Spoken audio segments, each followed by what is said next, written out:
প্রোটিনের চিরাচারিত সংজ্ঞায় পরিবর্তন আনতে কাজ করছে বার্সেলোনা ভিত্তিক স্টার্টআপ নোভামিট। কারখানার ভেতরে বিশাল মিক্সারে চলছে মটরশুঁটি, সূর্যমুখীর তেল আর সামুদ্রিক শৈবালের এক অনন্য সংমিশ্রণ। তবে এটি কেবল নিরামিষীদের জন্য নয়, বরং যারা মাংসের পরিমাণ কমিয়ে স্বাস্থ্যকর ও সাশ্রয়ী বিকল্প খুঁজছেন তাদের জন্য তৈরি করা হয়েছে এই বিশেষ ব্যালেন্সড প্রোটিন।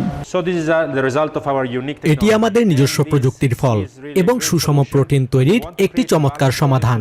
এটি সাধারণ সবজি প্রোটিনের চেয়ে অনেক উন্নত। আমাদের এই পেটেন্ট করা উপাদানটি সরাসরি গরুর মাংসের কিমার সাথে মিশিয়ে বার্গার বা অন্যান্য খাবার তৈরি করা সম্ভব। এর গঠন অনেকটা আসল মাংসের আঁশের মতোই। এই প্রযুক্তির মূল সাফল্য লুকিয়ে আছে এর উপাদানে। প্রথাগত সয়া বা সবজি প্রোটিন অনেক সময় স্পঞ্জের মতো মনে হলেও নোভামিটের এই উদ্ভাবন মাংসের প্রকৃত স্বাদ ও টেক্সচার বজায় রাখতে সক্ষম।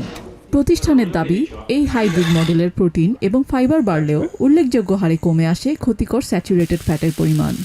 একই সঙ্গে পরিবেশ বান্ধব এবং বাণিজ্যিক উৎপাদনকারীদের জন্য বেশ সাশ্রয়ী।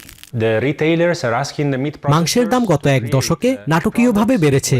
খুচরা বিক্রেতারা এখন এমন সমাধান খুঁজছেন যেখানে স্বাদ এবং মান বজায় রেখে খরচ কমানো সম্ভব। আমাদের প্রোটিন ব্লকগুলো উৎপাদন খরচ কমায় এবং এতে পুষ্টিগুণ বা নিউট্রি স্কোর থাকে এ ক্যাটাগরির। এটি সমাজ এবং পরিবেশ উভয়ের জন্য ইতিবাচক। বার্সেলোনার ফুড ফেয়ারে আসা সাধারণ মানুষের প্রতিক্রিয়াও ছিল ইতিবাচক। অনেকেই সাধারণ মাংসের বার্গারের সাথে এর পার্থক্য করতে পারেননি। আমি ভেবেছিলাম এটি শুধুই গরুর মাংস। এটা যে উদ্ভিদজাত হতে পারে তা আন্দাজও করতে পারিনি। স্বাদ এবং দেখতে হুবহু গরুর মাংসের মতো। 2024 সালে 17 মিলিয়নেরও বেশি ইউরো তহবিল সংগ্রহ করা এই প্রতিষ্ঠানটি 2026 সালের শেষ নাগাদ বড় পরিসরে বাজারে আসার পরিকল্পনা করছে।